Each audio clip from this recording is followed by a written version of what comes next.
Good evening. My name is Caleb Garner, and today I want to talk about the relationship between the Second Great Awakening, pro-slavery Christianity, along with the Southern identity, and the impact that it had on the Civil War. See, 19th century United States was a tumultuous time in the country's history. The political parties at the time had opposing opinions on how much oversight the federal government should have, and what rights are allotted to each state in the Union. Louisiana Purchase, for example, of 1803 marked the beginning of Western expansion, but also sparked debate about the structure of future states, specifically whether they would be slave states. Industrialization dominated the economy of the northern states, while the Antebellum South remained largely agrarian and depended upon the institution of slavery. The United States was clearly split along the Mason-Dixon line, and well before the official secession of South Carolina in 1860, in terms of politics, culture, and eventually religion. Religion served as a unifying force for the country because of the spiritual nature behind the American Revolution a few decades before. See, the Second Great Awakening of the early 19th century promoted new ideas in the Protestant community that would forever transform the religious landscape of the United States. The dynamistic evangelicalism ignited large revivals across the country that pushed social reform and specifically addressed the simple nature of institutionalized slavery. The religious and social changes from the Second Great Awakening eventually spilled out into the political realm as leaders began to enact policy decisions with the goal of eventual emancipation. The Second Great Awakening led to a period of social reform in the North, and that resulted in the expansion of the abolitionist movement, further sexualizing the South, leading to an increase of Southern nationalism, which that Southern identity would eventually create what we coined the term pro-slavery Christianity. It is important to understand the part that religion played in the antebellum politics because faith served as a unifying force for the people of the United States and its inception. Many immigrants sought religious freedom in the height of the Protestant persecution during the 17th and 18th centuries, while some simply came to America for other reasons, but were converted during the revivals that we're talking about today. In the colonial period, the First Great Awakening transformed the religious landscape of the 13 colonies of the United States. The First Great Awakening of 1730 to 1755 pushed ideas of evangelicalism and spiritual conversion in the Protestant churches, specifically the Methodists and Presbyterians that united the religious community for a common cause, the spread of the gospel.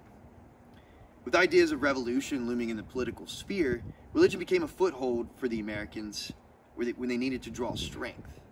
However, the Second Great Awakening did not provide such a unity amongst the nation in the eve of the Civil War. Today we have visited Heritage Park, which is a park out inside Columbus, Georgia, right outside Fort Benning, that's supposed to celebrate Black history. Behind me, we have a house that's supposed to be a representation of a house that the slaves could have possibly lived in. This is important when we're talking about the Second Great Awakening because the revivals and the social reforms eventually led to the emancipation of the slaves. See, the Second Great Awakening occurred between the years of 1790 and approximately 1830. While it is debated among scholars that the Third Great Awakening of the 1855 and 1890s was simply a continuation of the second. Nevertheless, the exact dates are not that important, but the fact that the early 19th century was grounds for religious revival is what we should focus on. During the American Revolution, the largest denominations were Congregationalists or Puritans, and Anglicans or Episcopalians. But by 1800, Evangelical Methodism and Baptists were the fastest growing denominations throughout the entire country.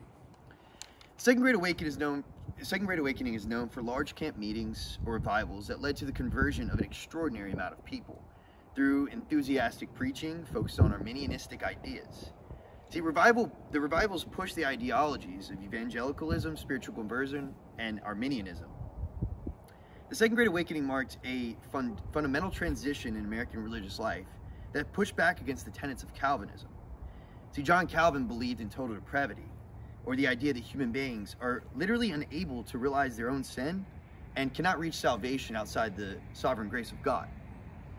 But preachers of the Second Great Awakening spoke a new message, one of individual free will to choose salvation, and suggesting that salvation is open to all human beings who will accept it. While free will and spiritual conversion were the primary tenets of the Second Great Awakening theology, the evangelical impulse became the heart of the revival. Mass revival meetings focused on and attracted new crowds to the church. Ordinary people with no education or formal ministerial training could be saved.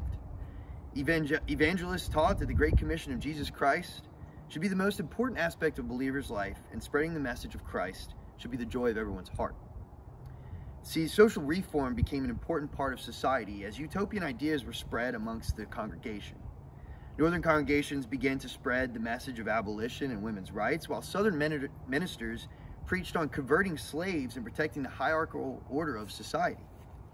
The evangelistic ideas of religious revolution did not spread the idea of abolition in the hearts and minds of Southerners, but gave slaveholders an additional defense of the peculiar institution of the South. See, slaveholders and supporters of slave states believed that it was their Christian duty to evangelize the slaves and to protect them from paganism while they worked on their plantations and they lived in houses such as this. The Protestant community split over a key issue, and religion no longer served as a unifying force for the country. The culmination of religious ideology and socio-cultural beliefs created an environment that fostered the Southern identity, Confederate nationalism, that would eventually lead the country into a civil war. As we continue our conversation about the Second Great Awakening, I just want to take a moment to notice this statue. We're still at Heritage Park in Columbus, Georgia.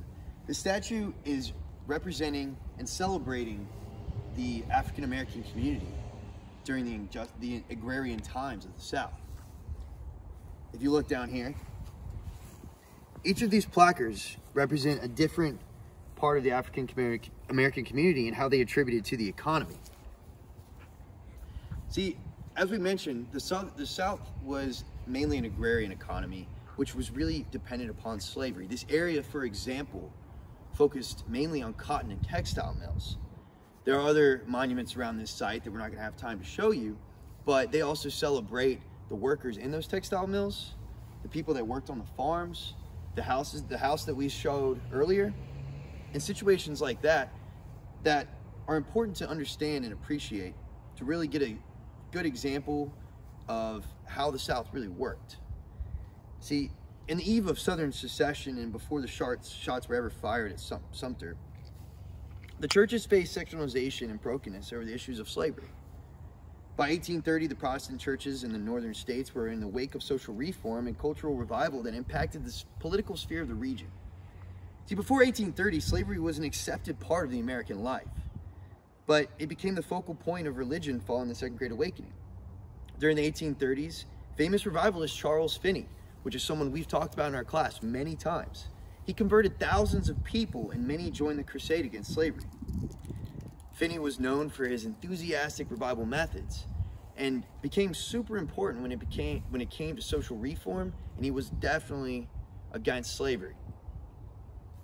See, following the Second Great Awakening, religious groups in the North began to see slavery as a sin, as John Quincy Adams, who we all know is an important person in our history, called it an evil feature of society. Historian James Studer, author of Holy Warriors, writes about the abolitionist belief. All people were equal in God's sight. The souls of black folks were as valuable as those for whites, and for one of God's children to enslave another is a violation of the higher law, even if it is sanctioned by the Constitution. So this is important to note his wording here, because in the Second Great Awakening, they begin to view God's law and morality above the Constitution, which we know was a crucial document that was founded just a couple decades before. See, the religious sentiment towards the abolition movement greatly influenced the political views of the Northern people and gave rise to the Republican Party under Abraham Lincoln, and further divided the nation over the issue. Before the Second Great Awakening, anything outside of the church, such as politics or social movements, were considered exciting or secular or even worldly, and were largely condemned by the pastors of the time. But the rise of evangelism led to increased political movement from church officials, thus leading to what Professor Lawrence Moore says he views as a secularized church rather than a more involved church. See, the Second Great Awakening led to a time of social reform during the Antebellum period, largely due to the emphasis of spiritual conversion and evangelism inside the religious communities. Revivalists like we spoke about, Charles Grandison Finney, spoke sermons about religious conversion and emphasized the importance of the Great Commission to the congregations. In his sermon on 1836, Finney does not hold back in calling slavery a sin and the supporters of the Southern secession followers of Satan, which is really strong language coming from a pastor in that time. See, Finney became an influential leader in the Presbyterian Church and was even a professor of a college in Ohio. He even aided in the Underground Railroad to get runaway slaves to safe areas. Spiritual leaders influenced by the tenets of Second Great Awakening, like Finney, used these ideas to support social movements and saw slavery as a sin, while others used evangelicalism as a reason to keep slaves for purpose of conversion. Influencers like Reverend Finney pushed the anti-slavery narrative in the North amongst religious communities, and what Professor Moore states, the church became more involved in politics following the Second Great Awakening, thus pushing the divide between the North and the South. So we moved locations because I want to talk about the Civil War for a second. If you look behind me, or in front of me, that is the National Civil War Naval History Museum. That's also in Columbus, Georgia. Fort Benning is just a couple miles that way. Behind me is the CSS Virginia, which Secretary of the Navy was Stephen Mallory. Obviously, the Commander-in-Chief was Jefferson Davis. The CSS Virginia is one of the most well-known ships because it was converted. It was a converted ironclad ship that fought in the Battle of Hampton Roads. See, after the Second Great Awakening, the northern and southern states divided not only along geographic, but also political, socio-cultural, and religious lines. See, religion was an important aspect of the Southern identity, and the split of the Protestant communities took its toll on the people of the South. See, at the beginning of the Second Great Awakening, the religious community was unified under the goal of evangelism. But as the antebellum decades passed, the unification began to fade. James McPherson explores the idea of Southern and Northern nationalism and references many of the popular schools of thought on the topic in his book, Antebellum Southern Exceptionalism, A New Look at an Old Question. See, McPherson understands the debate about the reasons for Southern secession and eventually the Civil War that we're appreciating today, and does well in representing these conflicting schools of thought on the subject. According to McPherson, Southern exceptionalism refers to the belief that the South possessed a separate and unique identity which appeared to be out of the mainstream of American experience. Historians still debate the primary cause of the dissolution of the Union in the mid-19th century in America, but it continues to be a vital issue in Southern historiography. The historians on one side argue that war between the South and the North were inevitable because of the socio-cultural, economic, and religious is what we're focusing on today, and political differences that so polarized the country. Other historians believe that the two sides had more similarities between them than differences, including but not limited to language, religion, ethnicity, commitment to individual rights, and the pursuit of economic stability. C. Van Woodward's contention is that the South did not change from the society it was when the country was founded, but rather the North left its original ideas and likewise left the South behind in the transition towards a more progressive society. Woodward, in his 1950 essays, The Irony of Southern History and the Search for Southern Identity, suggested under the romanticized school of thought that the South, which held the true original socio-cultural characteristics present in the foundation of the country, were not the ones that seceded from the North. It was the North push towards more modernization and the change of values that seceded from the South. Woodward concludes that urbanization, industrialization, labor force, demographic structure, violence, and marital values, education, and attitudes towards change were different between the two sides, and the North departed from the mainstream of historical development. And Woodward suggested that unlike other Americans, Southerners had experienced poverty, failure, defeat, and were skeptical of the progress that the North was pushing for. See, what we're focusing on today is religion and how it was affected in the Southern secession, specifically the pro-slavery Christianity. See, religion was central to the Southern identity and the culture of the South during the antebellum period, throughout the duration of the Confederate States. James Henley Thornwell, a college professor and ordained minister within the Southern Presbyterian Church, he described the minutes of the 1861 General Assembly of the Presbyterian Church in the Confederate States of America. Thornwell spoke at the conference on subjects like slavery, Southern secession, and the split of the Presbyterian Church during the early 1860s. Thornwell used passages from the Old and New Testament to gather support for Southern secession from the congregation present at the General Assembly, and used religion to further divide communities in support of political motives. Thornwell clearly referenced the ideologies of the Second Great Awakening, which is the relationship that we're trying to prove today. He mentioned stuff such as Arminianism, spiritual conversion, and even evangelism of the pagan African slaves to garner support for secession, and to ease the congregation's minds about the church splitting under the pressures of conflicting ideologies. Basil Manley Sr. was a Baptist minister and pro-slavery lobbyist that had major influences on the religious communities, specifically the Baptist, which was, as we noted, one of the fastest growing denominations after the Second Great Awakening. See, during the Antebellum period in 1845, Manley established the Southern Baptist Convention. And then in 1858, he helped establish the Southern Baptist Theological Seminary, which stands today. Manley was a plantation owner and supporter of the Confederate States government, as he served as their congressional chaplain during the duration of the war. The Manley family papers are a compilation of Manley's thoughts, ideas, sermons, and prayers throughout his time as a religious figure in the Antebellum South. He recorded his invocation given at Jefferson's inauguration and clearly shows his spiritual support for the Confederate States. Oddly enough, he mentions that the states need to be a righteous government, free from sin, and unlike their enemies' foolishness, but he sees no sin in the institution of slavery at all. All right, so let's recap for a second on what we talked about so far.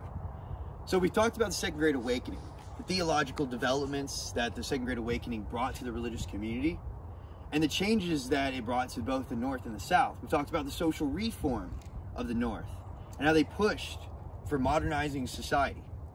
We talked about how it affected the South, how people in the North used the Second Great Awakening and the Bible, the Old and New Testament, in order to garner support for social reform, to modernize society, create a utopia, because utopianism is part of the millennial theology that a lot of people during that time focused on. They thought that Christ was coming soon, so they had to transform society in order to create the environments where Christ would be accepted. Right now, I want to talk about a little bit about the Confederacy still. See, beside me is a 14,800-pound cannon that was used during the Civil War. We're still at the National Civil War Naval History Museum. See, politicians in the Confederate South used religion as a tool to unite the new nation that they were building and justify their cause. See, the Confederate States of America Constitution actually claims that the CSA was a Christian nation, free from tyranny of the United States government. Confederate States of America Constitution is an important document to consider when evaluating the degree of impact that the religious revival had on the nationalistic identity of the Antebellum South directly before and both during the war. See, the Constitution was established in March of 1861 as a principal document for the Confederate States under the presidency of Jefferson Davis. The Constitution does not specifically discuss religion, but the nation was established as a Christian nation while the United States had no official religion at all that was declared.